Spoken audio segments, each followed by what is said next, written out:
So thank you again for joining us tonight. We will be discussing, as you see on your screen, remote public meetings and hearings in the time of the COVID-19 pandemic.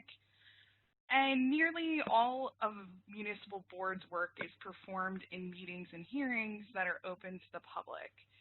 And these meetings are subject to state and local procedural requirements. So this evening's webinar, we will educate you, or if you're new to a board, or act hopefully as a refresher for everyone else on these issues. And then we will also take a look at the executive orders resulting from the COVID-19 pandemic and what that means for meetings and hearings going forward. But first, you should hear me speaking by now, just some rules of the road. If not, you'll want to check your audio settings in the drop down at the top of the program window. If that's still not working, sometimes it helps to log out and log back in, but try not to do it too many times. It can trip up the system. But since we don't have a huge group tonight, you can probably get away with doing that and not get in too much trouble. Of course, we are not IT professionals and we're off-site, so that means we can't assist with technical issues on your end. To ask questions, please use the chat feature and choose host, panelists, and presenters, which is the fourth option down in the chat box. We will try to answer as many questions as time permits this evening. If we cannot get to you, you can always email us for technical assistance at localgov@dus.ny.gov, and that's for all things. So regardless of whether it's something about public meetings or hearings, or if it's something about an issue that's come before your board, always feel free to reach out to us. We are a resource for local officials. And certificates will be emailed to participants in a couple of days. We ask everyone to bear with us because sometimes it takes a couple days for us to get through things. And finally, beware. WebEx is watching. So for those who log in late or leave early, you may only receive partial credit. And I'm sure everybody by now has heard that it is 2020, which means it's the year of the 2020 census. And essentially, that is a count of every resident living in the United States. It is mandated by Article 1, Section 2 of the U.S. Constitution and conducted every 10 years, ending in 0, since 1790. And simply the goal is to count everyone once in the right place. And we'll run through this pretty quickly because it is going to end tomorrow night. So why is the census so important? It impacts over $53 billion in federal funding that comes to New York annually for community services and economic development. So we're talking about over $150 billion over the course of 10 years. It impacts the number of congressional seats in redistricting. Due to the undercount in 2010, New York State lost congressional seats, which means that you lose your representation in Washington. And of course, this data is used for planning by the government and by private businesses for the next 10 years. And there are a whole slot of challenges to a full count, which includes a lot of our urban and very rural communities. In fact, our rural communities are typically the communities that are lagging behind in response rates. It's hard sometimes to reach out to low-income communities. Children under 5 are notoriously undercounted. I think the figure was 1 million children in 2010 were not counted. So that's really problematic for school funding and other services for kids. Seniors can also be difficult to get to, especially because this is the first online census, so they might not have internet access at home to be able to do it. Language and limited English proficiency, of course, because there could be language barriers for people being able to answer the questions, as well as people who live in non-traditional housing. So homeless populations, but it could also be children of, two-parent households where one parent thinks that they counted them, but maybe they didn't, so that they fall through the cracks. And of course, access to technology. Broadband is not something that's widely available necessarily in some of our more rural communities in New York State, as well as people that have limited computer skills. And this is the 2020 census timeline. The most important thing to take away from this, since we've blown way past all of those deadlines, is National Census Day is April 1st, so when you respond to the census, you respond as to where you were on April 1st, 2020. And finally, due to tons of court litigation, we found out that the final date to answer is tomorrow, October 15th, 2020. And if you haven't taken the 5 minutes to do so to respond, please do. So as of a couple of days ago, New York's response rate is 63.9%, which is lower than the overall U.S. Response rate of 66.8%. Of course, a lot of this has to do with the fact that census got going a little bit slower in New York State just due to the pandemic and how hard our state was grappling with the issue. But as you can see, this does things by county. So in fact, Jefferson and Lewis counties are unfortunately behind. Jefferson County, I think right now is at 49.1% response rate. Lewis is at 44.6%, whereas in 2010, you had 66.2% of the population being counted. Hamilton, unfortunately, is doing the worst at 19.1%, whereas in 2010 they were covered by 40%. But some of your other counties, I think we have some people from St. Lawrence here at 57.6%, and Oswego at 63%, and Oneida at 64.2%. So, this is important because this is the funding that comes into your community for your roads, for your healthcare, for education. So if you haven't responded, please go to that link and do so. It's important, especially as public officials, that we help our communities as much as we can. And also, if you can see this slide right now, that means that you do have internet access. So just take the 5 minutes, go online, answer the census today. And finally, again, that's the link to get to the U.S. Census where you can put in your response, and some other links that are interesting. If you have any questions, there's a hotline you can use. If you haven't responded yet, enumerators are knocking on doors until tomorrow evening, and they are also calling non-responsive households, which is new. So if you get an answering recording from the census, it's not a scam. They're just reminding you to do it. And finally, now that we're through all of that, I'm going to turn it over to Ebony, and she can get us going. Okay, hello everyone. So we'll just jump right in. The idea of what we call public meetings comes from open meetings law. If you are new to a board, then this may be the first time you've heard of open meetings law. If this is just a refresher for you, which hopefully that is the case for most of you, this is, really I guess it doesn't matter one way or the other, but this will be something that you've heard before, but we'll explain it anyway. Open meetings law is basically intended to provide the public with access to the inner workings of government.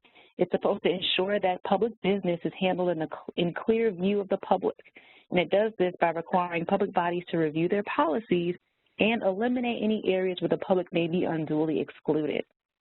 So that's kind of my spiel on what open meetings law is. But what we're going to talk about today comes out of this concept and out of this effort to be as transparent as possible as we conduct business for the public. So let's start by defining what a public meeting is and what a public hearing is. as we get started.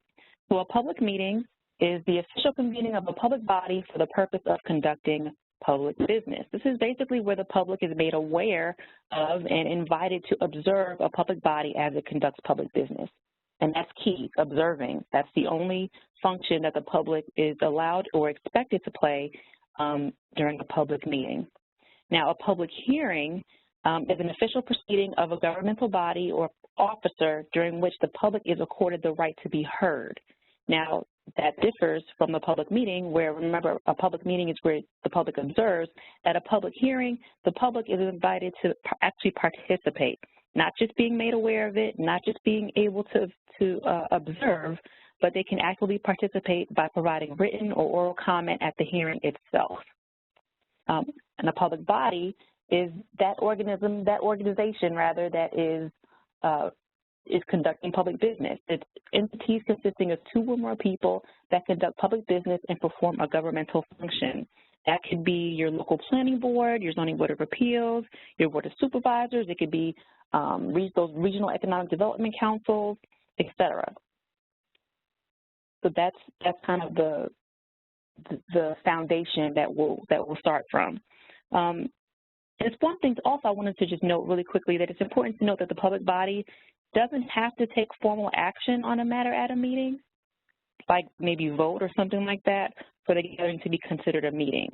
It's still a meeting regardless of what type of public business is conducted. Now we'll get into some of the nuances of that as we move forward, but just keep that in mind. It doesn't have, it's going to be considered a meeting regardless. You do not have to actually make a decision or do something earth-shattering at a meeting for it to be considered one. And let's jump into open meetings law. We'll dive a little bit deeper. Again, meetings, as I said earlier, allow the public to listen and observe.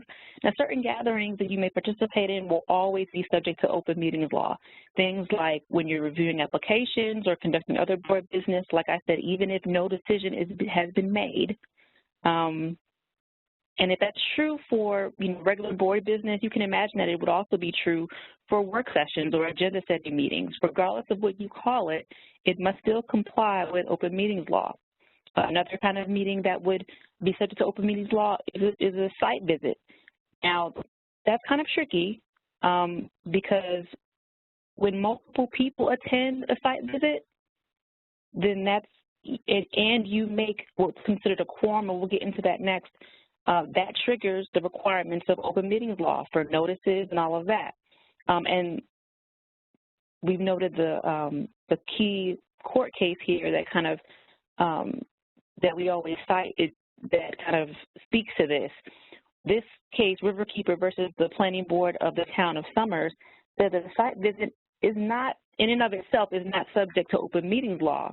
If the members only go to observe and acquire info, right? That's the 2 things that you can do: observe and acquire info, not discuss the merits of the application or whatever you notice, whatever information that you've acquired there, not discussing that information there.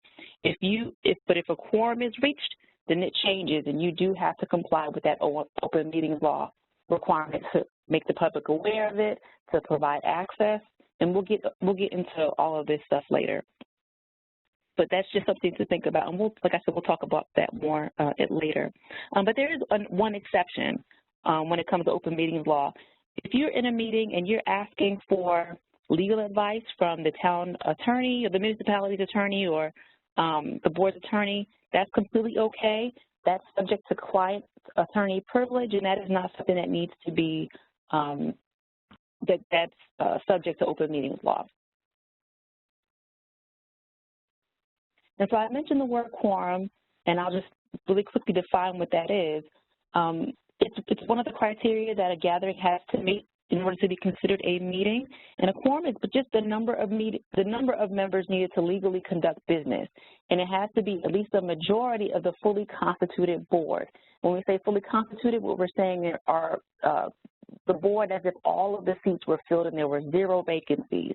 So, for example, if you have a 7-member board and you only have actually 5 of those seats with actual members in them, right? There's 2 vacancies. You still, when you try to figure out what the majority of that board is, you're going to take into account those vacancies. So you're going to, the majority is going to be based on the full 7 seats, not just the 5 that are actually filled with bottoms. I hope that makes sense. Sometimes board members will need to recuse themselves from voting on an application due to a conflict of interest, and that's not necessarily uncommon, especially in places where it's a smaller community. And so, everybody knows everybody and everybody's related or something like that.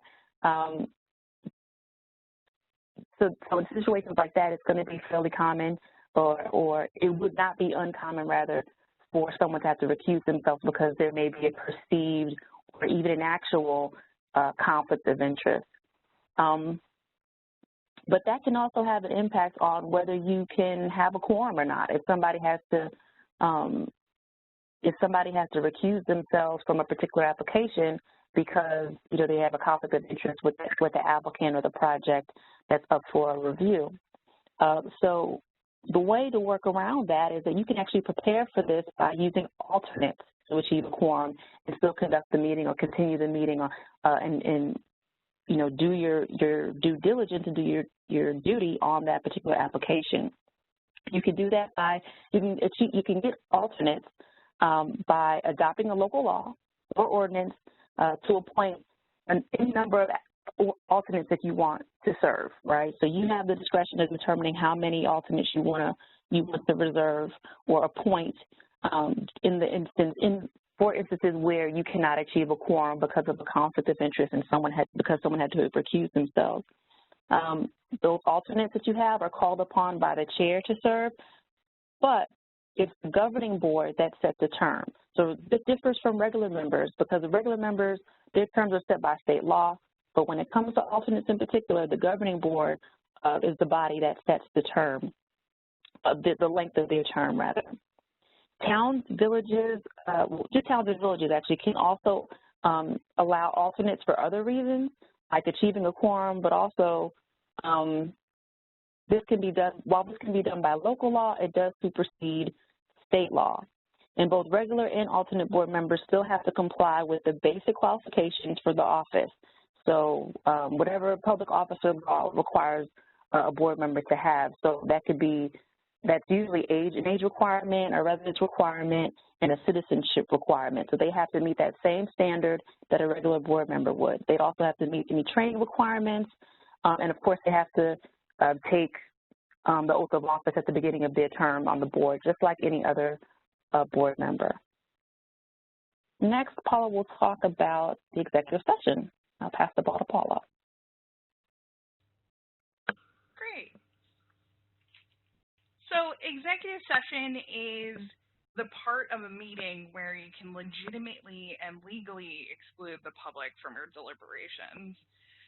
There's only 8 specific reasons under the open meetings law where you can do this.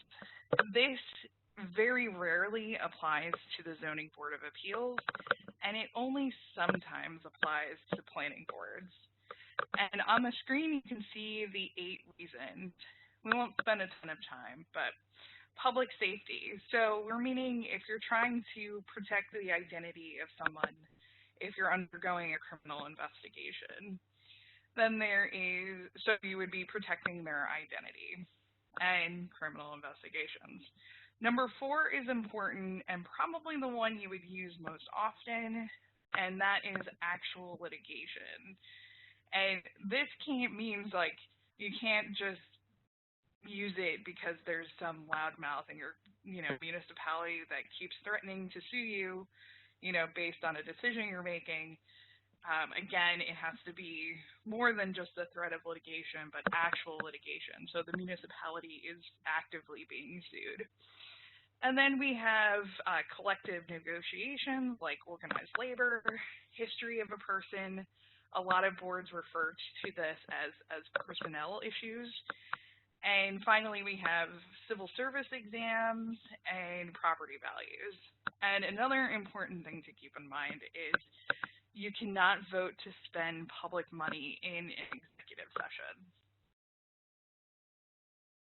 So what's the executive session procedure?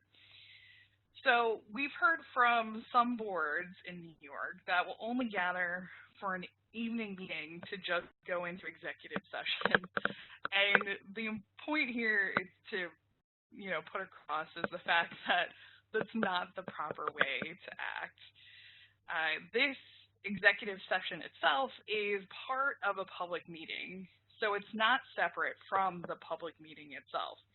You have to convene your regular public meeting, and then at some point, someone has to propose and pass a motion to enter into executive session for the stated purpose. So again, one of those 8 reasons we just went over on the previous slide. And hopefully using that terminology, and either you as a board can leave the room, or you can ask the public to leave the room during the executive session portion of the meeting. When you're done discussing whatever matter that's tied to those 8 reasons, you vote to close your executive session, and then you return to your open meeting and carry on with the board's business. Or if it's at the end of the meeting, maybe you close your public meeting after that. Be sure to file the minutes of any action that you took in executive session within 1 week. And that's different than regular meeting minutes, which have to be available in 2 weeks. But if you have an executive session, those minutes have to be available again in 1 week. It's perfectly fine to mark them as draft if you're a board that approves your minutes, but be sure to get them out there in that 1 week. And again, now we may be able to, meet remotely, which is a change from the law. But the spirit of the open meetings law still needs to be followed. And notice and access are the main themes of the open meetings law, also known as Article 7 of Public Officers Law. So essentially here, you can't restrict people by residency in that municipality. Anyone who wants to attend or participate in a meeting of one of the public bodies, and that includes remote meetings, may do so. Meetings should be designed to accommodate all who are interested in attending, and they should be barrier-free. So if you're doing it in person and you know that you have a controversial issue at hand, you want to make sure that you have a room that's suitable for all those that want to participate. So sometimes your meeting might normally have 5 or 10 people who attend, but there's something, hot that's happening in the community, you might want to move that meeting to a gymnasium or an auditorium where people can participate that way. And even more so, it's important right now in the times of COVID and social distancing. So we will talk more about the remote meetings in a little while. So public participation in these meetings may be permitted, but not necessary. So if the public wishes to speak in the meeting and not a hearing, the board may permit them to, but it's not required. And that can be, something that can kind of bring you down a rabbit hole. That would be, especially if once you open it, you're meeting up to public comment and it's not a hearing. Essentially, you have to allow everybody to talk. So be careful what you wish for. Remember, the meeting is there to get through the public's business, so you want to make sure that you have enough time to do that. And let's see. Oh, and then of course the media side. So these meetings should be open to the media, and the media should be notified to when these meetings will take place.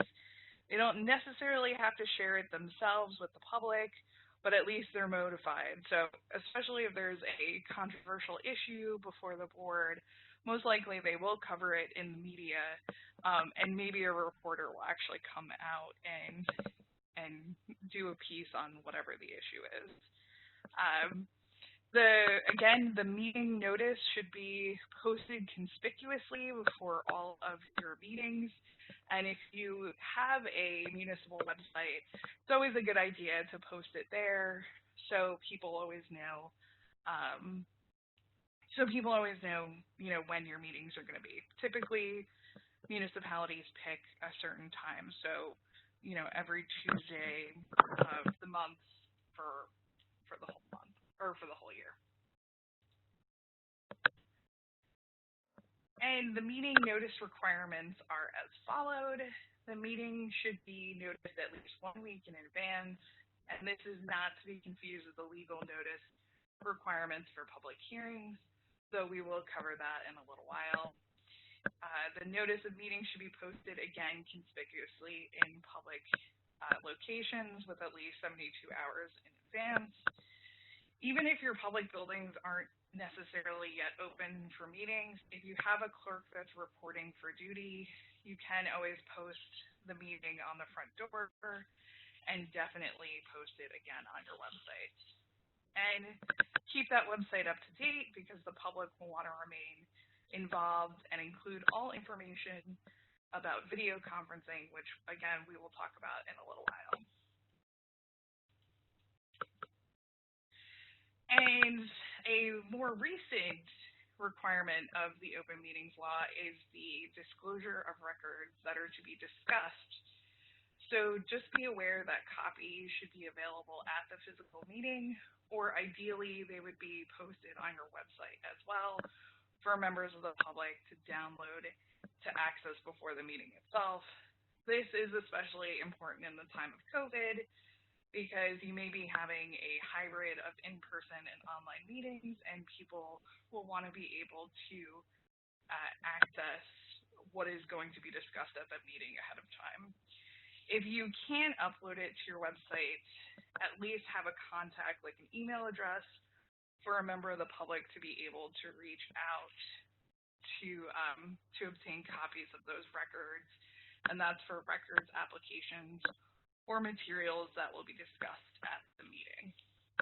And now I'm going to turn it back over to Ebony.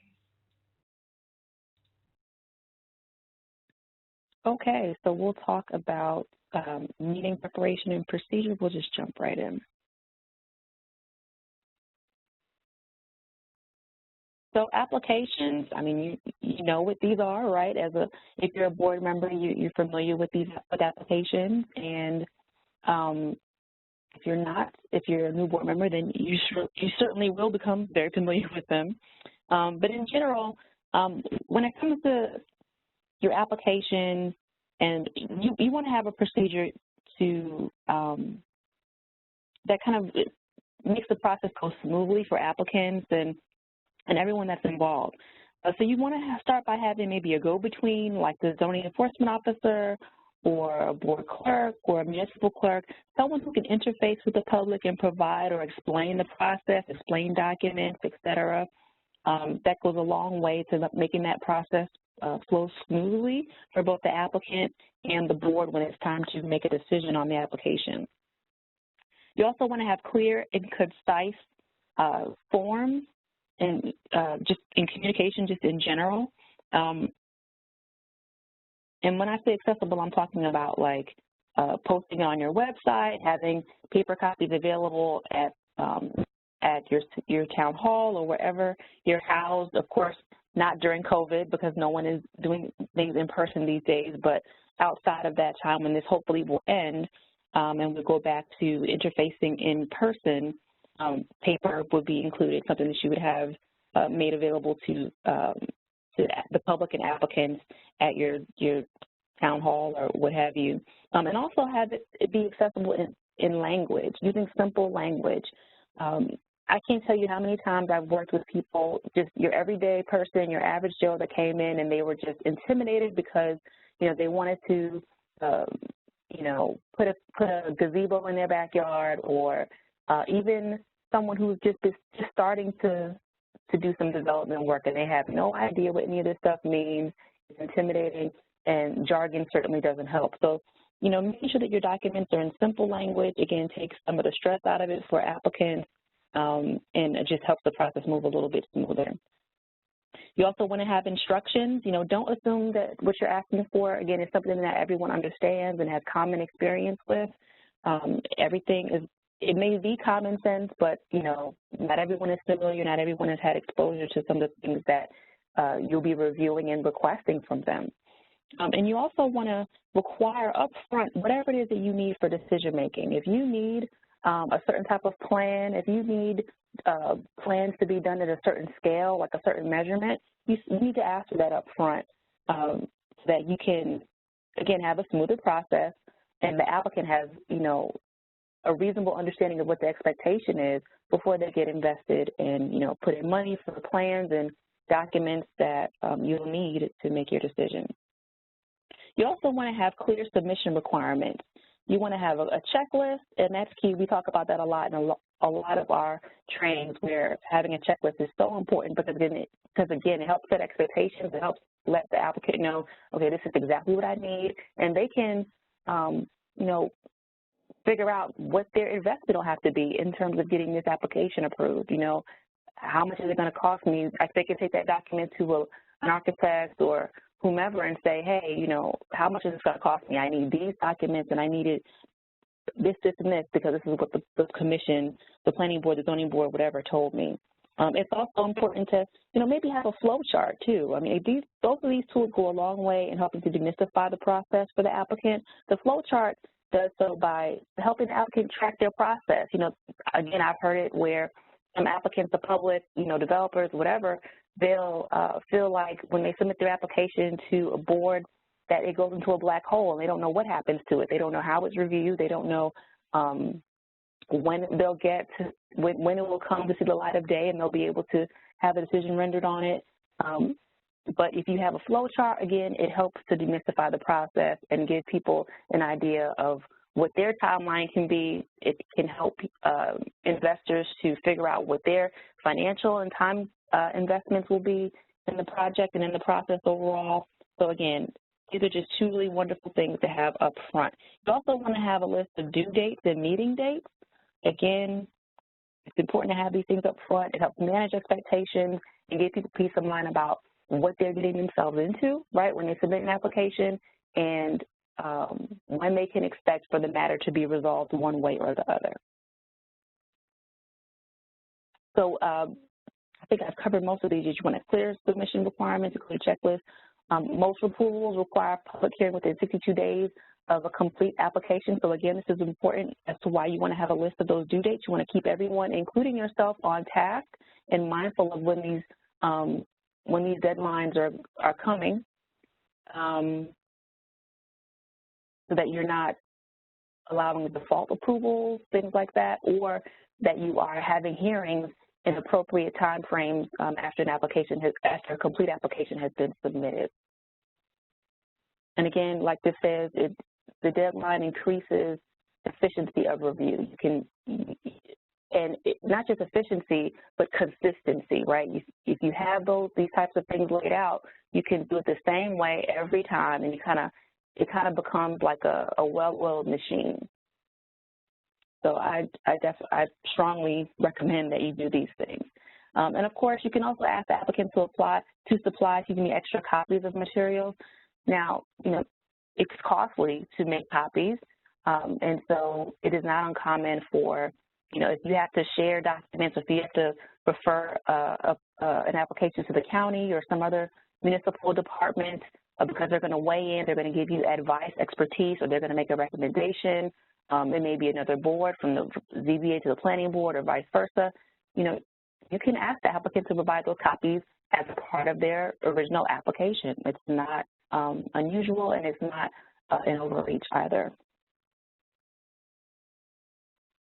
Next, we get into organizing meetings.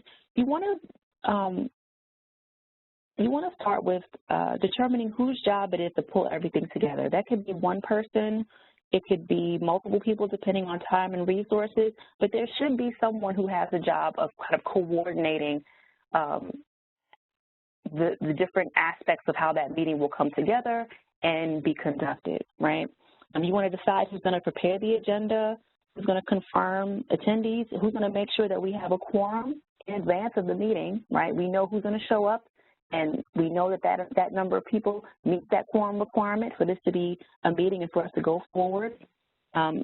You want to decide who's going to invite experts to the meeting. If you need someone to weigh in on a particular issue, maybe there's a project that is going to impact some wetlands, and you want to have someone to, speak to that, or the applicant is asking someone to speak to that, or you have another partner in a different agency or department that wants to speak to that. You want to make sure that they're available and able to participate in the meeting. Someone has to make sure that that's coordinated.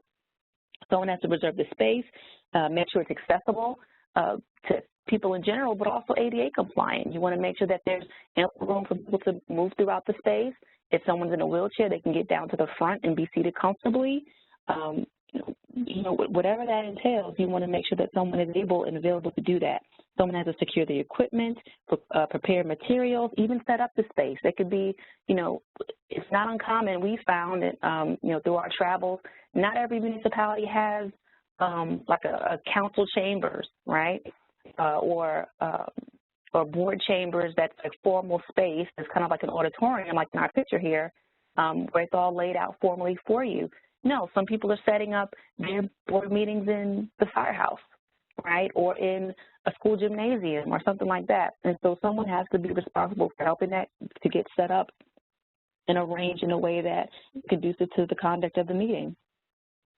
It's an important job, but someone has to do it, and it's important for you to determine who that's going to be, so you can make sure that it gets done. You also want to set your meeting procedures. That's where you're going to think through and operationalize the practical parts of how the meeting will go. So you want to set the general format for the meeting. This is what you'll adhere to going forward. That's things like how and when the presentations are going to be given and for how long and in what order, who's going to go first.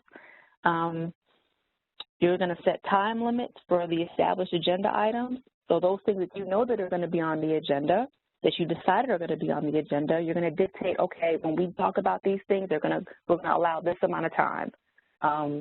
When we have people that are going to address the board, we're going to allow them to address the board for this amount of time. You lay that out up front. You also lay out, if and when comments and questions will be heard, at what portion of the agenda will we allow that to take place, and anything else that comes up that you think is important to add to your procedure. And it's also key to make sure that all board members and attendees are aware of the rules. So, for instance, my prior planning commission, the board chairs there would read a set of rules at the top of every single meeting. It was the same rules. It wasn't guidelines. These were the rules, right? They would read them every single meeting at the very beginning to set expectations about what this meeting was, how this meeting was going to operate, right? These are the rules of engagement. This is what we expect. This is how we're going to conduct ourselves, and this is what will happen if you are not compliant, right? And so the board chair would state those at the beginning of the meeting, and then at some point during the meeting, if someone kind of stepped out of line, and let's say you had someone that interrupted someone or was boisterous, disruptive during the meeting, then she or he, whomever the board chair was of whatever given board, they would stop the offender, remind them of the rules. And most of the time, there would usually be no negative response to that. The person would say, "Oh yeah, that's right, I'm sorry," and then they would go back to sitting quietly, listening in the audience. And that was mainly because those expectations were stated up front in the very beginning, right? And it was the board chair's only thing that he or she had to do was just simply remind the public or remind that person, hey, remember, these are the rules of engagement. Please conduct yourself in this way, right, as we've already stated, right? And usually, again, it wasn't hard to get people to fall in line. You do have those instances where some folks just will not be toned down or will not, comply with the rules of engagement, and they have to be dealt with a little bit differently. And we'll get into that later on, much later on in the presentation, but we will get to that. But again, you want to make sure that everyone that's present is aware of those rules so you can all be on the same page and move with one accord. So board can adopt procedures for recording public meetings as well. In fact, it's common practice to record the audio and or video of public meetings. My former planning commission did both. They had audio recordings and video recordings of all its meetings. And I know that some members of the public or even board members themselves may have reservations about being recorded, but really it isn't reasonable to ban recordings. And you should know that permission is not required in order to record them. I would just say for those that have reservations, keep in mind that this is not the handling of your private affairs. You are in public, you are conducting public business. Just consider it to be part of the territory that comes along with, being on this board, handling public business, right? And also consider it to be just part of your effort to be transparent and ethical in all of your dealings. That's why this is done out in the public, in the light of day, for people to see what's being discussed and how in regards to public business. So again, this is just part of your effort to be transparent and ethical in all that you do. Next, Paula will talk to us, or get us started rather, on the topic of public hearings. Great. So I just got a message earlier about my headset making clicking noises as it's sitting on my head. So I do apologize if you're hearing a lot of the feedback from my headset itself. I'm going to try not to move too much. I'm a nervous talker, so just to humanize me. See, and I did that, and I hear the clicking in my ears. So I'm going to try to not move so much, and hopefully that noise will subside. So let's review where we're at. Public meetings, again, are a gathering of a quorum of a public body to conduct business, and the public may be allowed to speak, but it doesn't have to be given the opportunity to speak. Now, public hearings, on the other hand, are for the very purpose of giving the public the opportunity to speak. And again, who is the public? And the answer to that, of course, is anyone with a heartbeat. They don't have to live in your municipality. They don't even have to speak English. If they have a heartbeat and they want to participate in your public hearing, they should be able to do so. And if they don't, run away. So again, no zombies. 2020 is so weird. I feel like that's something that's not necessarily off the table, unfortunately. So again, public hearing is an official proceeding of a governmental body or officer during which the public is accorded the right to be heard. Now, public meetings, or public hearings for that matter, are required for all matters before a zoning board of appeals and nearly everything that comes before a planning board. So some of the examples for a planning board include subdivision by statute, as well as a special use permit, the preparation of a preliminary comprehensive plan, and site plan if it's required locally. Site plan review is not included in state statute, but a lot of municipalities do it anyway. And so if you have to hold a public hearing, you have to do so when it's required by state statute, local law, or ordinance. So if it's like a change in law, like a zoning amendment, and for that matter, most issues before a local governing board require a public hearing. So if you have maybe a controversial site plan review application that's coming before you, and again, I mentioned state law doesn't require a hearing for site plan review, and maybe your local law doesn't require it either, but you know it's going to be controversial. You know people are really fired up about it. You can decide as a board to hold one anyway, but again, generally, most matters of business before most boards require a hearing. So through your service, you'll become experts at holding public hearings. And so hearing notice requirements can be found in statute, especially for subdivision, special use permit, and appeals to the Zoning Board of Appeals. The hearing notice requirement is, again, you can look to statute. We have the Guide to Planning and Zoning Laws of New York State, and that's an easy place to point to all of those requirements. You can also find the notice requirements in municipal home rule law if your local governing board is amending regulations or adopting new laws. And for that, we have a publication called Adopting Local Laws in New York State, which discusses the process of holding hearings by municipal home rule law, Article 10, which is a little different than what planning and zoning boards do. But again, if there's issues or questions, our publication is quite useful in that. The general hearing notice requirements involve 5 days notice in the official newspaper of the municipality before the meeting date. But sometimes it can be longer according to other state statutes, like if it's being held in conjunction with a hearing for the State Environmental Quality Review Act to consider the draft environmental impact statement, then the notice has to be 14 days. For comprehensive plans or zoning amendments, it requires 10 days notice in advance. And we often get questions because the legal notice has to be in the official newspaper.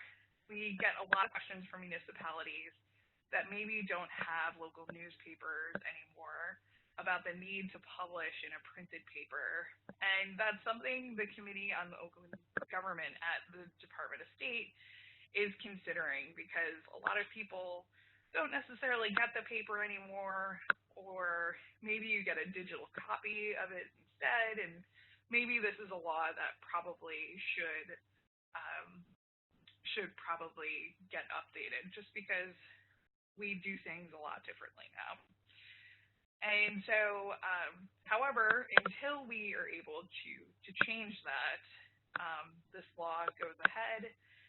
So the notice has to be placed in a paper with a paid subscription. And again, that's not like the freebies that you can find in your community or maybe get mailed to you at home. So again, paid newspaper, 5 days notice for most actions, sometimes longer depending on if it's in conjunction with something else. And it should contain the typical things you would expect: the date, time, and place, the nature of the proposed action, and the location of the subject property, if that's applicable. The other requirements of the hearing notices include mailing the notice to the applicant, to the Regional State Park Commission if the application is within 500 feet of a state park or parkway, and notice to other agencies like the County Planning Agency under General Municipal Law 239M, as in mandatory, and General Municipal Law Section 239N, we call this the Nice Neighbor Law, requires notice to the adjacent municipal clerk if the application is within 500 feet of the municipal boundary. You don't have to wait to hear back from the other clerk, you just have to notify them. And make sure that you put this, the dates of those notices into your minute meeting notes, and just so that you make sure that you don't skip that incredibly important step. And there is no statute that requires mailed notice to adjoining property owners, but a lot of local governments do have that in their own local regulations. So again, many municipalities have a local requirement to notify the neighbors of a certain property. And if they do, then you have to obviously follow your own local noticing requirements. Sometimes, though, you may lose people if you mail it to the property owner and maybe the person who lives on the property rents the property. So a best practice that we always recommend is to place a sign on the property for people to pass by and read it. And maybe if you are active on social media or you have a municipal listserv, you might want to post it there as well. And Municipal Home Rule Law Section 20 allows local governments to vary the notice requirements for hearings but that's for local law adoption by that municipality. So again, that's something for those local governing boards that are joining us this evening. For most planning and zoning boards, you don't have to worry about that. And I think it's back to Ebony. Yes, it is. Awesome. Okay, so we'll talk about hearing procedures. Just like with any meeting, you want to have an orderly process so that things run smoothly. So having hearing procedures, helps you to do that. In those procedures, you can lay out what the applicant's role will be, like, be present, which sounds kind of silly, like, of course they should be present. But, I mean, if you've been doing this any amount of time, I'm sure you've come across the instances where applicants have not shown up, thinking that the decision would be made in the absence. And it still should and could be, but it doesn't really look good, right? And plus, you want to make sure that there's always someone there from the applicant's team or what have you that can answer intelligently or speak intelligently about the project if questions arise. So that could be some of the what the applicant's role is, right? To be present, to listen, to describe the project, again, answer questions from the board or the public when prompted. One thing could be not interrupting deliberations, of the board members. I know at my former commission that was a taboo. You were not to interrupt deliberations. You could address the board if they had a question for you, if they specifically asked you something, but if it was considered inappropriate and improper to interrupt their deliberations. And also you want to make sure that that applicant has a designee there. If they can't make it for whatever reason, they send a designee to stand there in their behalf, and again, someone who should have knowledge about the project. That has happened to me before, where an applicant has shown up, was not able to make it, or they were an out-of-town resident, and they sent a relative to submit or to be there to represent them on that application, and the person had not a clue what the application was about, that she couldn't speak intelligently about it, and it was embarrassing, I think, for her and for just everyone in the room, really, because she couldn't speak about the project. Made the deliberations that much more difficult, right? Because there wasn't anyone there to answer pertinent questions. So you definitely want to make sure that applicants are clear on what they're expected to do, what their role is, and having hearing procedures and communicating those are how you do it. Another thing you want to have, or another thing you want to do, rather, is determine things like how questions or comments from the public will be handled. Will you ask for people to sign up in order to speak? Now, I want you to kind of keep in mind here that you can't require people to sign, like the public to come in and sign up to speak, like noting their name and or address on a sheet. And mainly that's for privacy reasons. By law, any member of the public can attend, observe, or comment if it's a public hearing, or observe if it's a meeting. But you don't want to discourage comment from the public because of a registration requirement. A good example is like for someone who may want to attend a meeting on an issue that's important to them that impacts their community, but they may be a domestic abuse survivor, or in the throes of a domestic violence situation, and they don't want to put their address, or they don't want to state their name for the record, because that could lead to something, that could lead to some danger in their own life.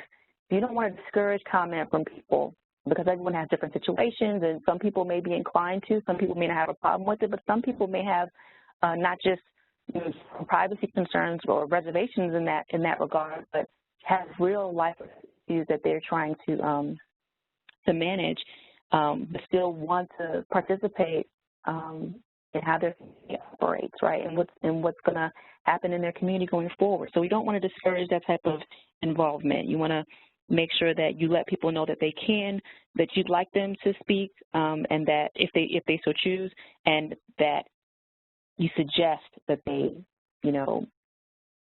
include their name, say their name, but they are not required to. Make sure that you make that point, that they're not required to state their name, but please, feel comfortable to come forward and speak.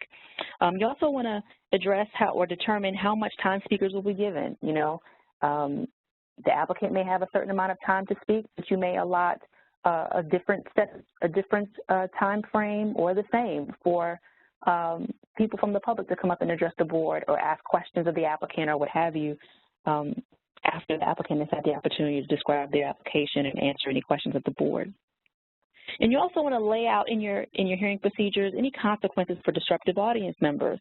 And this is really where in my opinion, having a strong chair is key, because someone who, a strong chair, in my opinion, would know how to respectfully temper outbursts. They would be able to say, excuse me, this is not something that we can do during this meeting. You cannot, just shout out things in the meeting. Please refer to our expectations, our rules rather, that we set out in the beginning. Those are our expectations for how this meeting will be conducted. Please refrain from X, Y, and Z, right? That strong chair would also assure the public that they will be heard. They'll say, we'll make sure that you get heard. We'll make sure that you have that opportunity to speak if you would like to speak, but please let's do it in an orderly fashion, right? And the strong chair will be able to communicate that and communicate it in such a way that it just makes sense.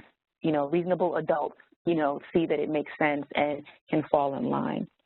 Even if they want to shout and yell, about a particular issue, they can see the reasonableness in that request, and they're sure that they will have the opportunity to speak, so then they'll just wait their turn, and typically that's what happens.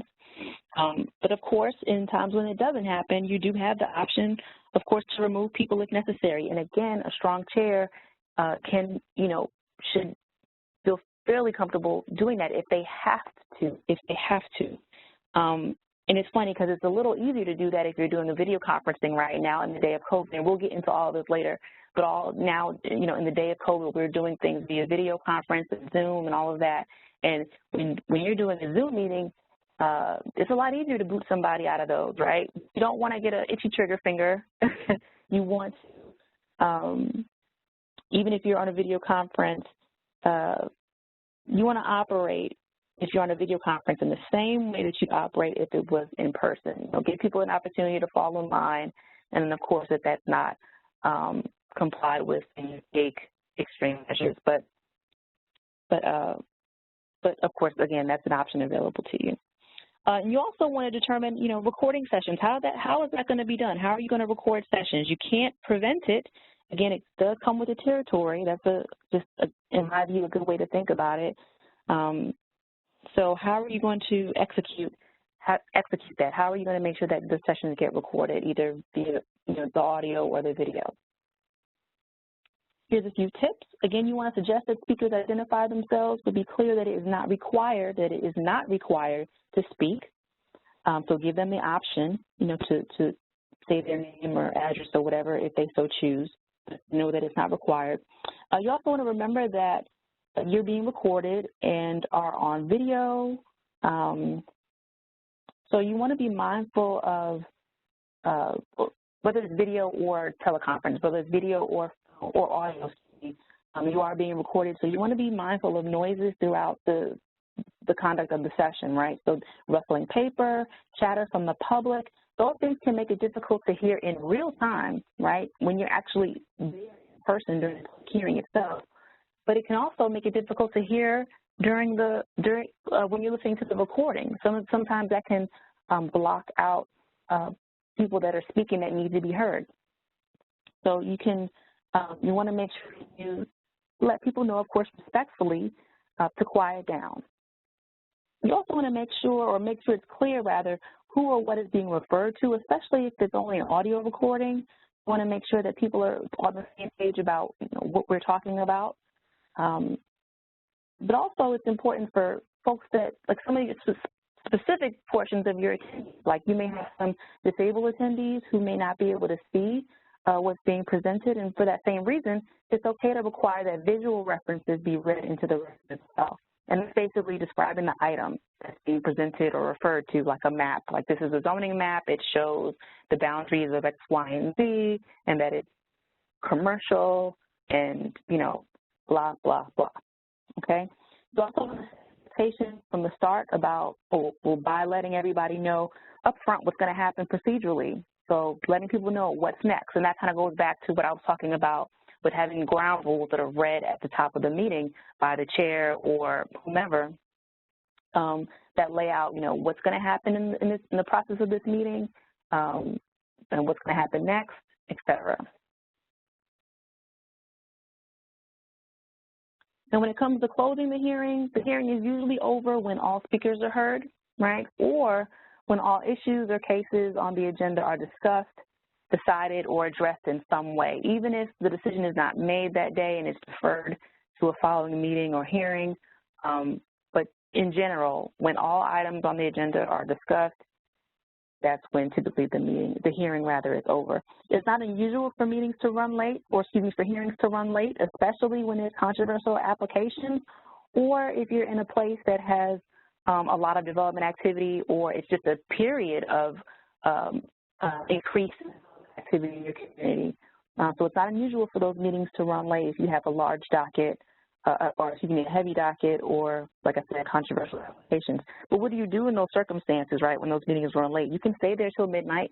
I mean, it's happened. It's not pleasant, but some boards on occasion do find themselves doing that. But you can also continue the hearing at a later date. You can say, okay, we're going to stop here for tonight, and just in the interest of time, in the interest of public safety, what have you, and we're going to continue this at a later date. Or you could also, you don't adjourn the meeting, but written comment to be submitted beyond the hearing date. So you're saying, okay, we're going to adjourn, but if you have comments that you want to be noted for the record, please submit them by X, Y, and Z after this hearing date. And of course, giving a deadline. Now, if you plan to continue the meeting at a later date, you want to be careful to decide when and where that meeting will take place right then at that meeting. That would be you giving the public notice at that moment, right? You're telling them, okay, we're going to wait. We're going to stop it right here, and we're going to return to this conversation and have this and continue the hearing at our, regularly scheduled meeting next month. Same date, same time, same back channel, whatever.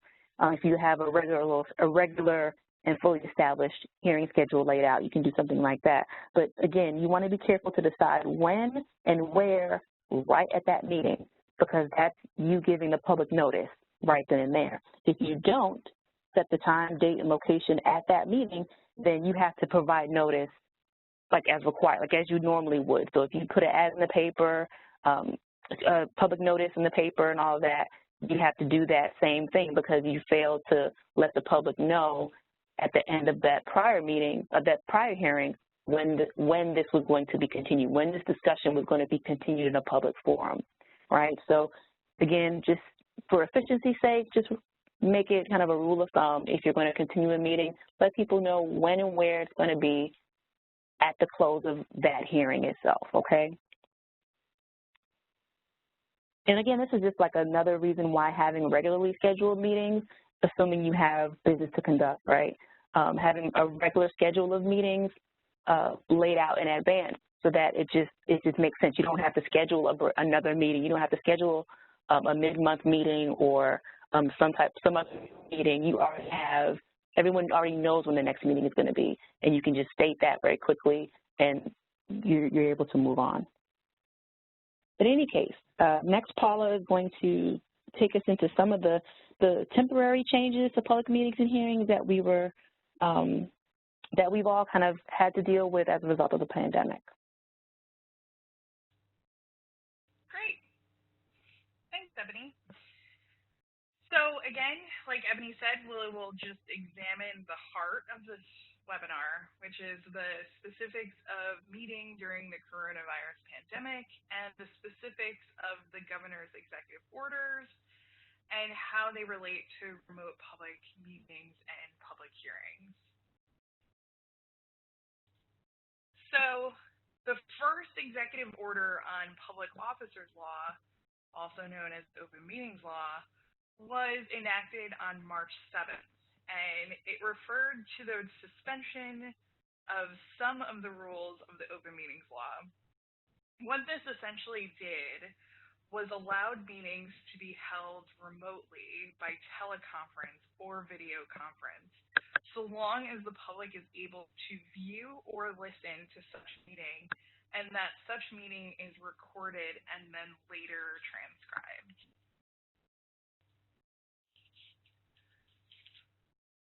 So this executive order allows the quorum requirement, again, the requirement of a quorum of a public body to be present for public business to take place, can be satisfied by teleconference or video conference.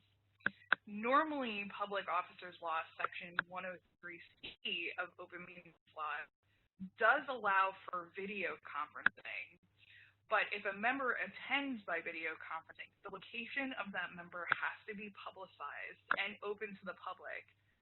So, for example, if you have a member of a board and you guys are in, the snow belt of New York State, and you have a bunch of members that snowbird in Florida because they don't want to handle the, crazy amounts of snow that you guys get up there in the wintertime. And perhaps they have, an apartment in Florida, and there's a public lobby in their apartment. And so they want to participate in their planning board meeting by video conference. They would be required to make their location known to the public, and then also allow the public to attend their video conference. So for the future, just keep that in mind. You can participate by video conference, but you have to be open to the public and your location be known. However, this executive order, the 202.1, suspends that requirement during this emergency. So if a board member is attending a meeting via teleconference or video conference, they do not have to provide their location or provide access to the public in their space. And again, this executive order allows the meeting to take place via teleconference, which we weren't able to do before March. If you have members that don't have a computer, they can still participate in the meeting if they call in.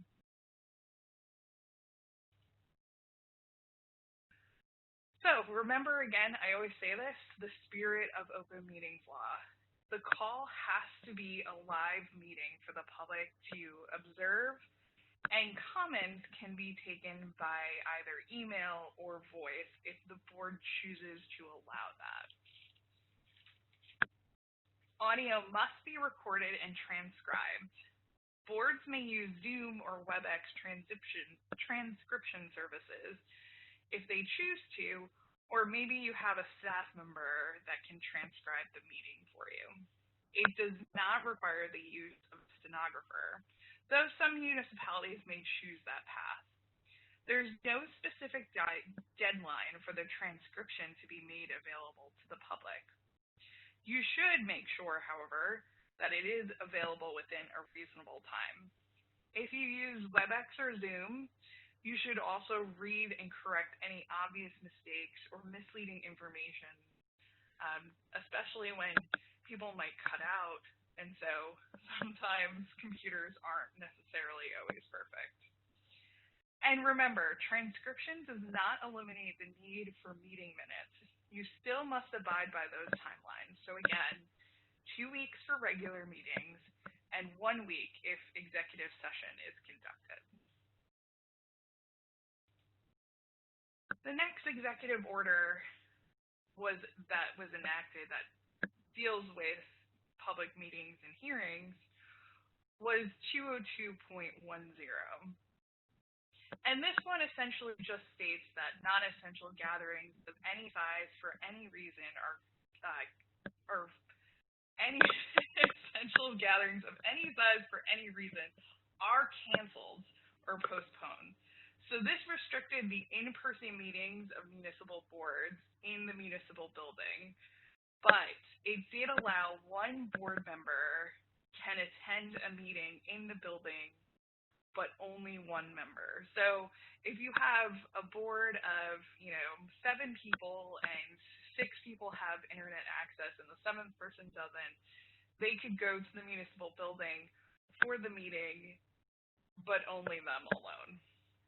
So this executive order has since been relaxed, and the governor started allowing some events by number of people involved and region dependent on the current number of COVID cases by county. However, if you do have in-person meetings, be sure to social distance yourselves and others and include wearing those masks. And now Ebony is going to talk about some of the other EOs that we've seen.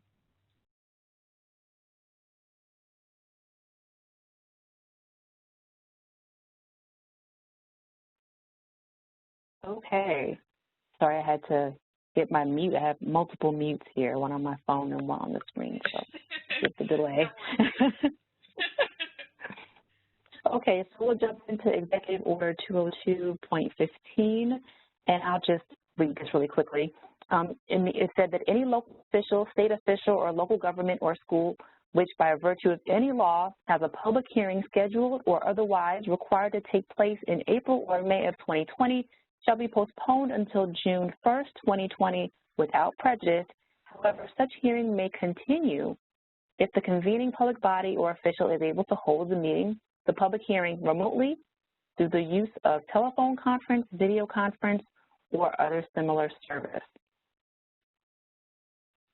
Basically, the executive order requires public bodies to postpone their public hearings unless they could be conducted without being in person, and that would be via phone, conference call, or virtually through like a video conference. That's where all the discussion about Zoom and similar platforms came about.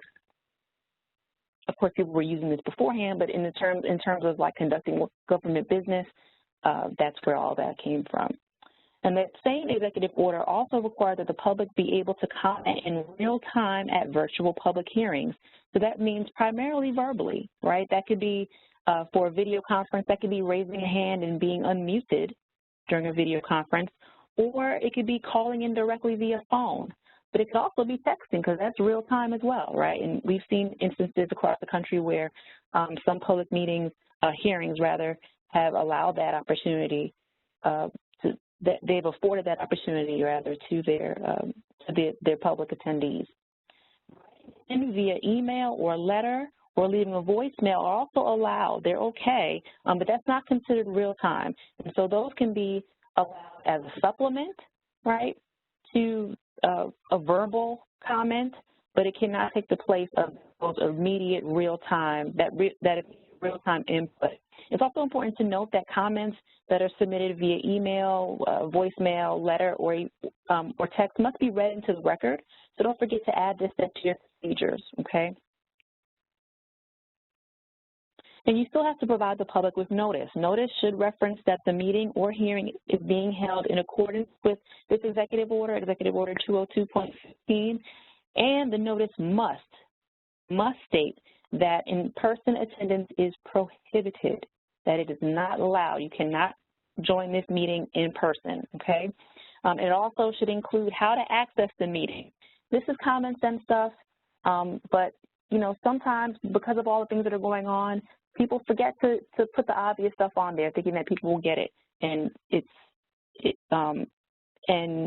happened before where someone has, you know, had a meeting, they posted a notice, but didn't say how to access the meeting. You want to avoid those kind of mistakes, right?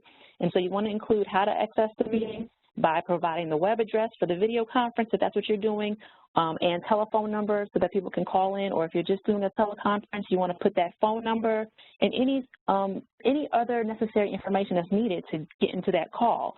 So that's the number, the telephone number, the meeting ID, any necessary codes, et cetera. You want to make sure you have all that information in your notice so that people have everything that they need to access that meeting. On the notice, you also want to put where the public can access the, whether that's your website or some other place. which is typically where you'd have it, and where and how to send in comments. Tell them, please send us public comments into this email address. Leave a voicemail here. Send a text to this number, etc. You want to make sure to put all of that information, that pertinent information, which is what that is, pertinent information on that hearing notice. And when conducting the meeting or hearing, you want to keep in mind that board members must identify themselves when speaking and voting. This just makes sense if you're on the phone especially, right? It's for record-keeping purposes, but it's also so the public can be clear on who said what and when.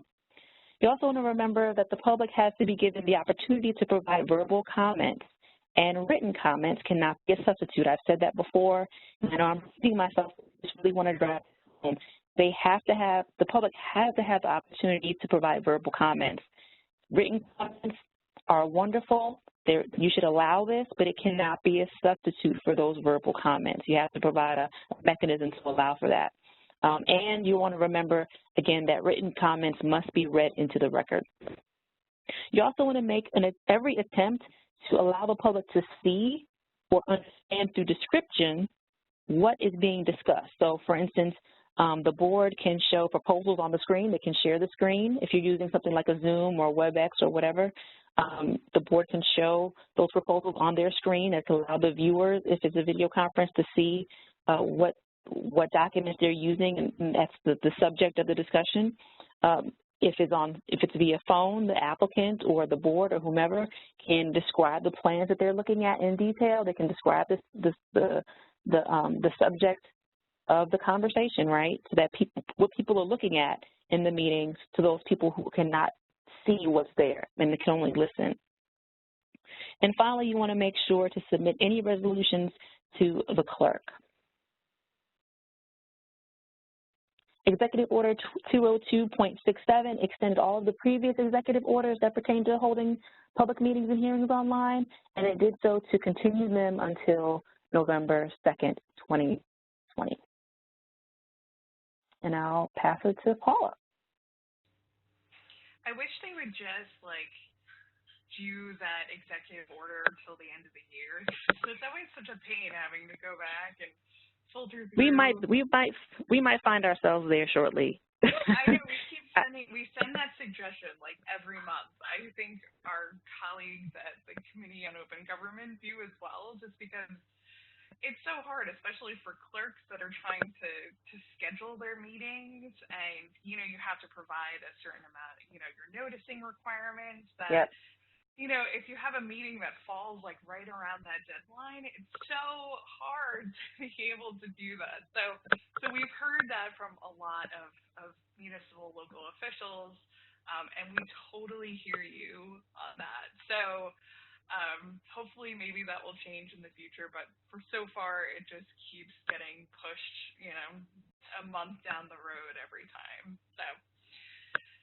So conducting your virtual meetings and hearings, you should consider having multiple hosts on your online hearings, as we do here at the Department of State.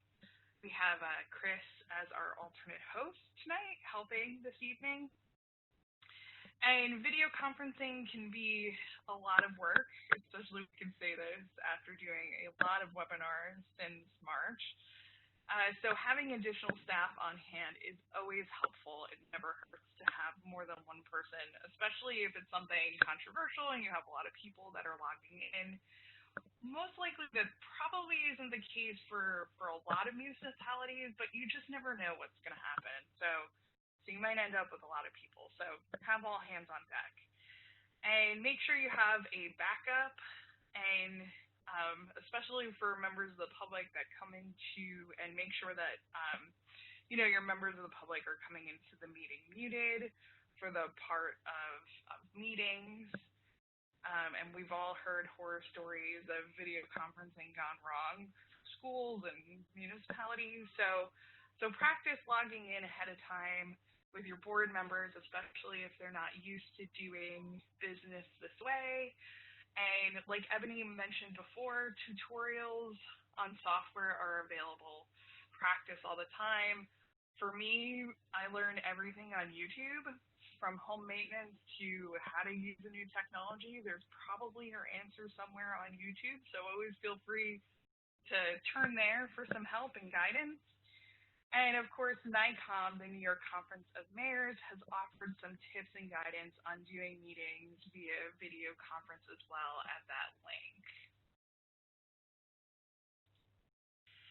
And some more tips. It's important to keep security in mind. Again, this is for things like Zoom bombing, where an unauthorized person logs into the meeting and takes control of the screen and does whatever they can do to disrupt the meeting with inappropriate language or images or videos, etc.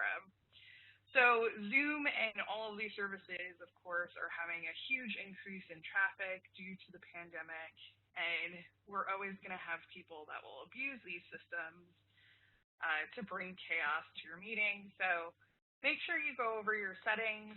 Don't allow outside users to upload documents or take over the screen. You can also screen people or use virtual waiting rooms to allow people to enter the meeting to make sure that they're not trolling your meeting. And be mindful of private conversations. Comments made in the chat box may end up being included in the transcript. So at the beginning of the meeting, make sure that you're making the public aware of that possibility. And before the meeting, just make sure that local officials review all the documents that are submitted before they're shared publicly. So obviously you want to make sure everything's appropriate before you share it with the greater public. And some more tips. So have your clear guidelines of recording or regarding procedures. So just as a board in person may have a brief overview of the rules and procedures at the beginning of an in-person meeting that lays out how the meeting will proceed and how the public will be able to engage. We love municipalities that place those rules of procedure on the back of their agenda. But explain to members of the public what they can do and when they can be acknowledged and present their comments or questions, etc. And there may be a constitutional prohibition on removing people from meetings just because the meeting is happening remotely, and it may be easier to kick someone off of a call or a video chat. Remember that whatever rules apply to an in-person meeting regarding disruptive members of the public, the same will likely apply for remote access as well.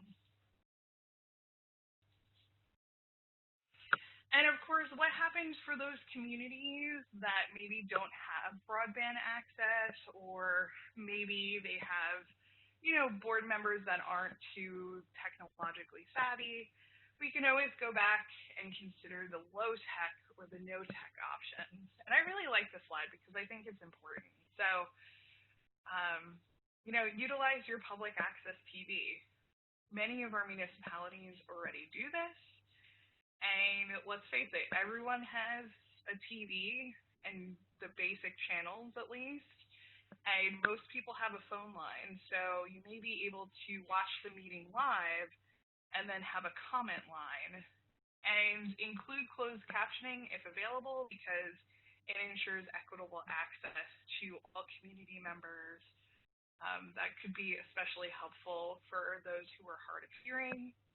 And if you do use a comment line, again, have some volunteers or staff members help screen to limit any, prank callers.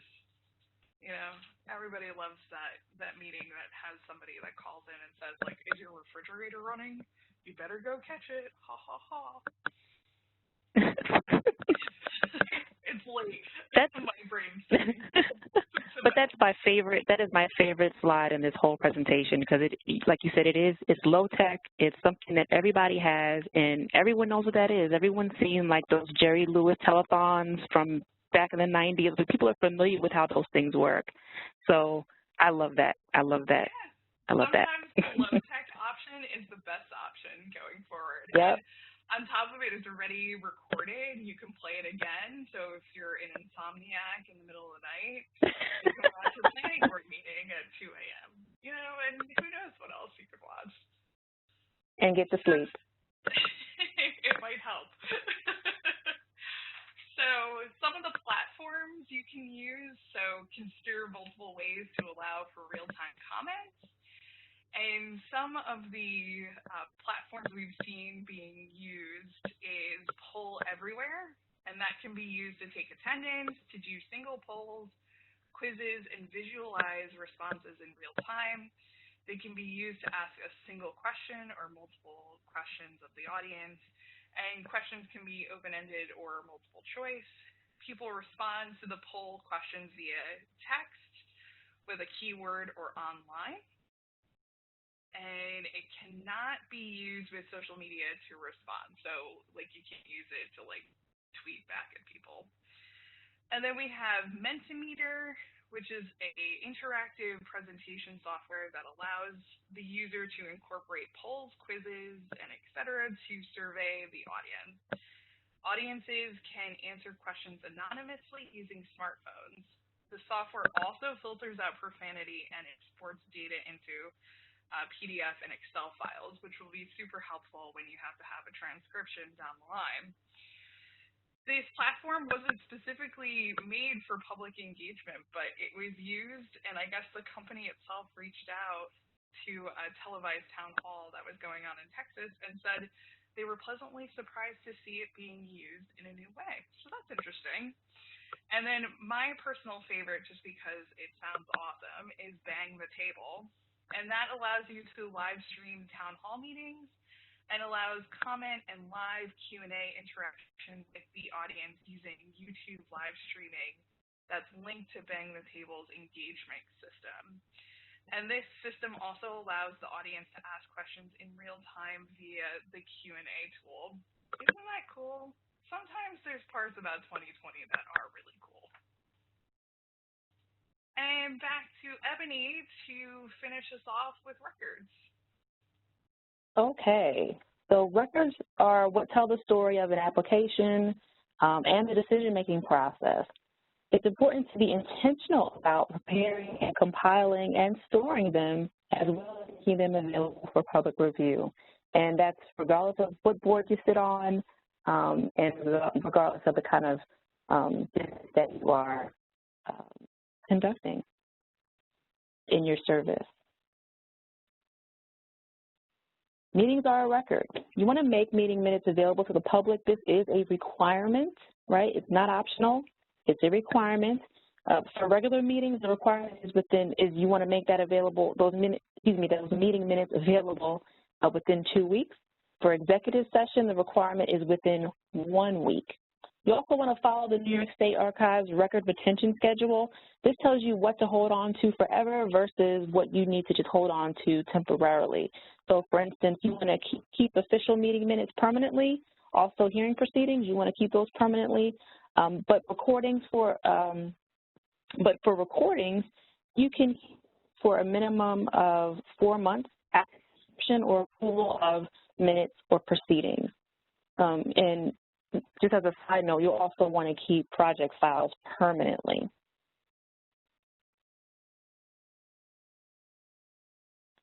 So this just kind of breaks down what minutes must include at a minimum, and that differs for meetings compared to hearings. So for meetings, you want to need to include a list of all the motions made as well as taken on those motions, right? And for hearings, you want to at least have a general summary of the views that were expressed at the meeting. It doesn't have to be verbatim, not word by word, and the stenographer isn't required. That level of skill is not required, but it does have to be a general summary of what was expressed, of the views that were expressed. And of course, you want to have the names of the speakers. If it's a member of the public, they are not required to identify themselves, and you can't make them, right? But also, if you have a tape recording, you also want to take notes. Recording the meeting is not a substitute for having good notes so that you can compile the meeting minutes. So that's just kind of an aside. I know that in my former commission, we did the same thing. We took meeting minutes and we had a tape recording, and that tape recording was used to verify what was in the minutes when checking through to make sure that they were accurate. So it's good to have both. Okay, now the decision document. Now, what is that? It's not something that, well, it's not determined by the state statute, rather. The local government decides via a law what a decision document is for that particular municipality. But the state does dictate what it should include and at a minimum, or what it should include at a minimum, excuse me. So at a minimum, it should have the date that the action was taken, the motion, the vote that was cast by each board member, right, noting who said what, right, and any conditions that were also imposed. But you can also include minutes, any letters to the applicants, findings with decisions, resolutions. The decision document doesn't have to be one document. It can actually be several.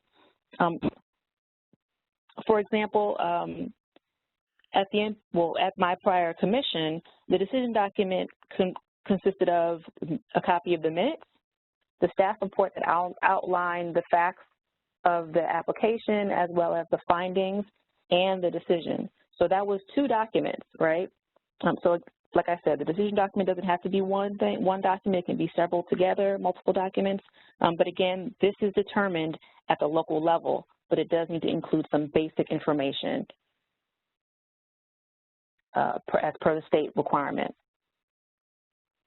Noticing and filing decisions. You'll want to attach findings to your decision document, unless it's already combined. Like I said, in my prior commission, we had our decision document was the staff report and the minutes, but the staff report also included the findings and the decision. So it wasn't like 10 different documents. It just so happened that our staff report included much of those elements.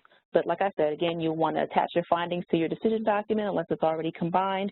You also want to notify the applicant of the decision. And that's just kind of like common courtesy, right? But it's something that they'll need. They need a record of what transpired on that application just as much as the local government, the actual board would need a copy of that. So you want to notify them of the decision, maybe via email or via mail. Mail is obviously quick and free. It cuts postage costs. It's more immediate than using mail, but of course it's up to you and what the resources are at your own at your disposal. You also want to send the county a copy of the final action if referral was required. In most cases, as I understand it, minutes will suffice in that. You also want to file the decision and notice with the municipal clerk within 5 business days. However, it's best to file the decision by the next business day after the decision document is ready or complete, right? So if it's the minutes, you want to make sure that those minutes, once they're complete, they're at the municipal clerk the very next business day, right? But again, you have up to 5 days. That decision document must be date stamped by the clerk because filing kicks off the 30-day appeal period, or also known as the window for Article 78, right? The window that allows for litigation or appeal on that application. That's kickstarted as soon as that 30-day period is kickstarted as soon as it's date stamped by the clerk from that date and 30 days into the future. That's that window. And with that, I believe we have come to the end. I think that's our very last slide. Here's our contact information. Obviously, we're not in the office, but we do check voicemail often, multiple times throughout the day, and so we do get back to folks that call us with questions or looking for people that are looking for help. So please feel free to call us and ask for our help. We're happy to help you go through issues or figure out any conundrums that you might find yourself in. Also, our website has a lot of wonderful resources, publications on a variety of topics related to land use and governance, so you can certainly find those there at our website. And of course, you can email us with questions at localgov@dos.ny.gov. And if we have any questions, we can take those now. So I received a couple of questions directly. So the first one is, Do you recommend a hybrid approach for all meetings and public hearings? We have been holding meetings with just in-person with social distancing and then offering a hybrid approach to public hearings. I think that's pretty fair. I think a lot. Yeah, I agree. Yeah, I think a lot of municipalities have started transitioning to going back to in-person meetings, especially if you have board members that may not have internet access or maybe they don't have great technical skills to be able to get online. Whereas sometimes we've heard from county planners that say, like, the fact that you can do teleconferencing and video conferencing has been awesome because some boards have really taken to being able to do it from home, especially when you have some members that are more immunocompromised. So I think it really depends on what the COVID rates are in your community personally. But if you can do something of both, I think it's crazy not to do something that allows both. So, in person for those who want to go in person and feel more comfortable about being in person, and then if you have that virtual option for people who may not be able to get out in public or aren't feeling, comfortable being in public spaces yet. So I think that's definitely fair. Do you want to add something to it, Ebony? Yeah, and I mean, and remember, I mean, I think people get really tripped up about about the word virtual, because a lot of people are, not a lot of people, I won't say that, but some people are, intimidated by technology, right? And so just remember that this doesn't have to be, I mean, yes, it's absolutely, I agree, I think it should be, if you have the ability to do a hybrid meeting, please do. It affords people the opportunity to make a choice about how they're going to participate and still participate. But, it doesn't have to be a Zoom meeting. It doesn't have to, that hybrid approach can be the physical meeting and a conference call. It can be, you know what I mean? It can still, that's still a way to reach people and include them and not have those folks that are technologically savvy still participate, right? In a way that still be comfortable for them. Everyone's comfortable with a phone. You know what I mean? They may not be comfortable with, all of the codes and everything that you have to put in for a teleconference, but that's a lower barrier or to get over for some people than it is navigating Zoom or something else. So that option is still there. Yeah, I think that's a great point. Yeah, and this is Chris. I just want to add to these great comments that the two of you are making about the hybrid meetings. I've had a few questions about what to do when there's a meeting, an in-person meeting that reaches capacity really quickly, because with social distancing that's been happening. When people come to the meeting, the on-site meeting, and then they're turned away, it's not easy to scramble and join online. So what we've been recommending is for those local boards, those boards that are having hybrid meetings, highly encourage those who are able to attend remotely to do so, because that reserves the limited number of seats, the limited number of seats in person at the site for those who really struggle with online attendance. But as Ebony said, the phone is always an option, and it's been an option since the first executive order for remote meetings. So keep that in mind too. And to add to that, and this kind of brings in the phone too, I mean, if you're having to turn people away because you're reaching capacity, it makes sense to, like, going forward, have accommodations set up for overflow, where you're also using other forms of technology. So let's say you have in this room that you're going to have the actual physical meeting in, you have a certain amount of spaces, and those may get filled up. So you have the room next door as overflow to that capacity as well, like to whatever that number is, that's your cutoff, and then just have a phone available you know, those phones that you can, like an office phone where you can do speaker and everybody can listen in, or yeah, whatever. I mean, that's a really low tech and kind of gritty way of getting it done. But I mean, you don't always know how many people are going to attend, right? And like you said, there's time lost and there's opportunity lost by turning people away, and then they can't get to a computer readily or whatever. So just, you know, maybe having an overflow room that's set up for teleconferencing is an option as well. Yeah, I hadn't thought of that. And on a related note, speaking of just all of the work that is involved with hosting meetings these days and preparing for remote access, and Paula emphasized this, the inconvenience of the monthly extension of these executive orders. We've been asking, as Paula said, for months to just extend for the governor's office to extend these executive orders for several months instead of just 1 month at a time, because 2 weeks after each extension, we start getting phone calls. Will there be another? And they're not extended until the very last day of the last executive order. So we've been so bold as to suggest, and as have our friends at the Committee on Open Government, that local governments just plan on having remote meetings or hybrid meetings, because we expect the executive orders allowing for remote meetings and hearings to continue for months to come.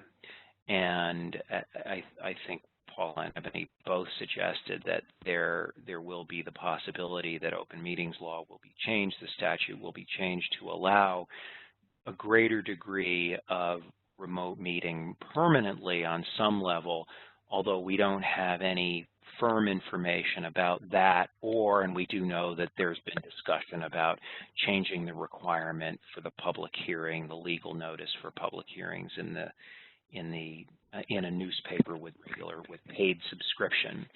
So both of those possible changes have been under discussion. But open meetings law now allows for one member to meet remotely, even without the executive order, as long as that person is participating by teleconference in a place that's open to the public, which is kind of a strange requirement, but it wouldn't take a whole lot to get to this permanently.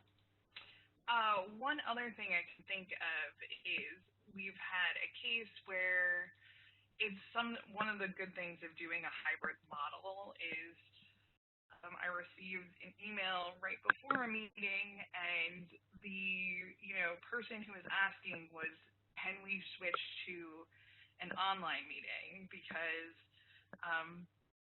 they had gotten wind that somebody from the public was going to attend, and they had been in a quarantine state and aren't properly quarantining beforehand. So some of the board members were feeling a little anxious about going to the meeting.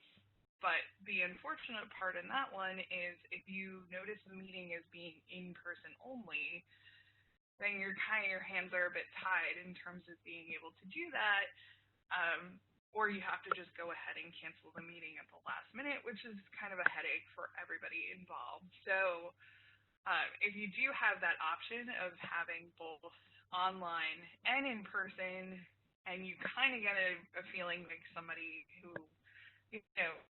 been out of the state is going to occur or is going to attend, and you feel a little uncomfortable, you can go ahead and those members could then maybe log online and not have to attend in person. So that's kind of another one of those weird things that comes up that kind of shows that the hybrid model can be really helpful for a lot of communities.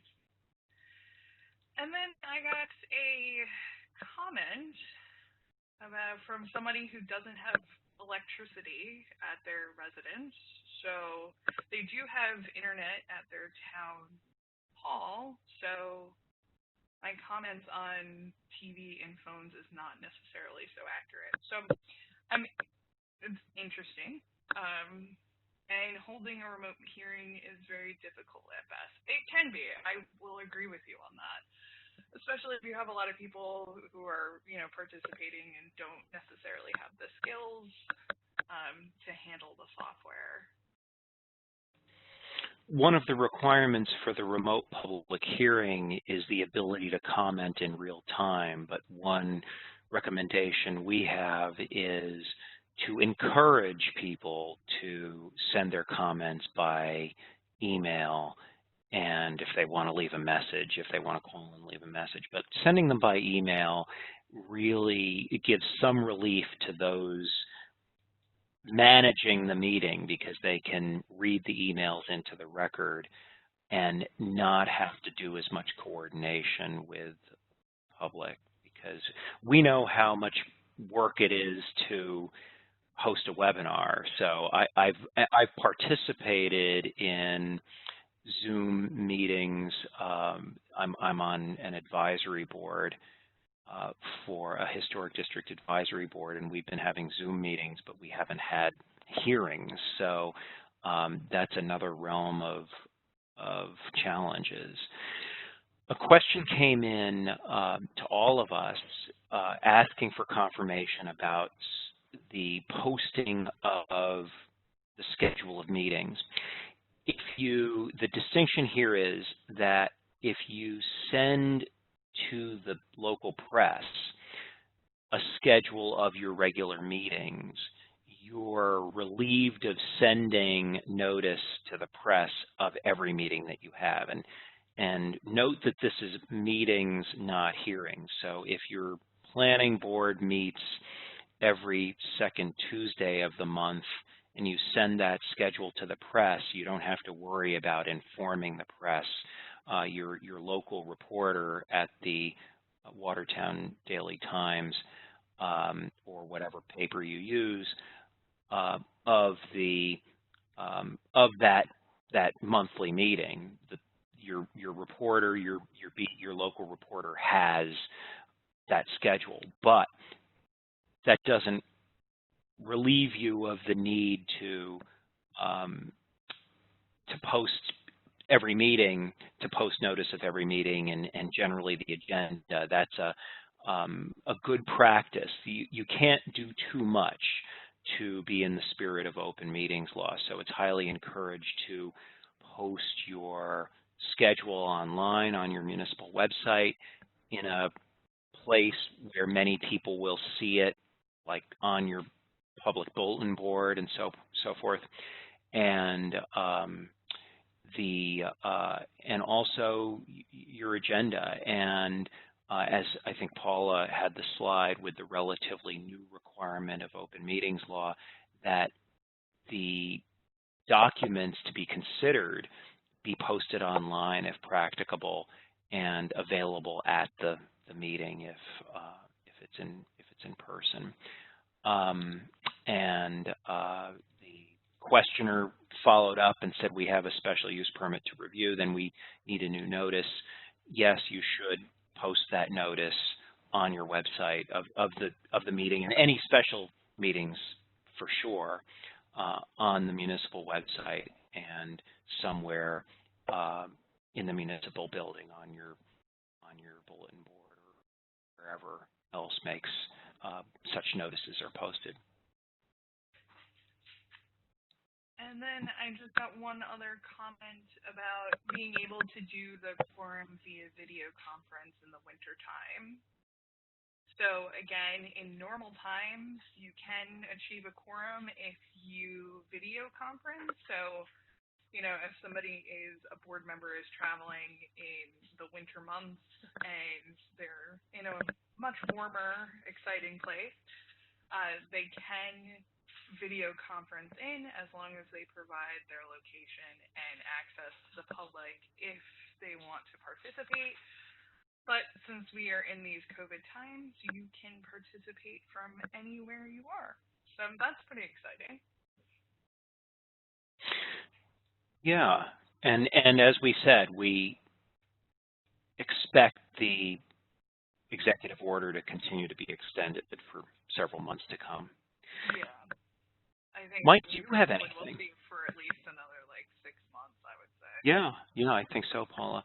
Mike, do you have anything nearing the end of our webinar, our 2-hour webinar here? Nothing other than, before we end, I just want to thank you and Ebony and Paula for putting this on for us. Of course, it's our pleasure. Oh, you're welcome. And I'm glad to do it. Timing, because my French bulldog just decided to enter the office, and I'm afraid she's going to start barking soon. And I'm curious. This our audience has the added benefit. Not only do they have a good staff of county planners, and somebody from St. Lawrence County just thanked us. Another good county planning office up in St. Lawrence County. But you all have the benefit of our friends at the Tug Hill Commission as well to provide assistance to you. So I'm curious, and I know there's been a lot of support for remote meetings and hearings by the Tug Hill Commission. I'm curious if anybody has had problems with security and Zoom bombing. I've heard stories, but none from our audiences. So send us an email or write it into chat if you have had that experience yourselves. And, well, I think after that started happening, like at the beginning of the pandemic, when that became a thing, it was a novelty. Yeah, it was a thing, and then Zoom immediately rushed to institute some new security protocols and tried to educate all their users about what to do. And, it was all in the different news outlets were talking about it and covering it and telling you how to manipulate the security features so that you can, avoid that kind of thing happening. So I haven't heard a lot about that happening as of late. But early on in the pandemic, I've heard that was a big deal.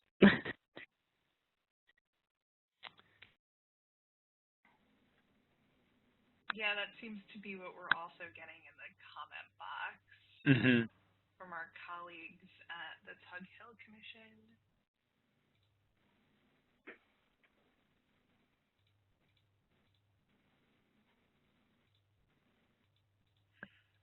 Oh, the 2 hours flew by for one of our audience members. That's great. We love to hear that. Definitely. And we'll give it just one more minute if you have any last questions, or of course feel free to email us. That's always the best way to get in touch with us.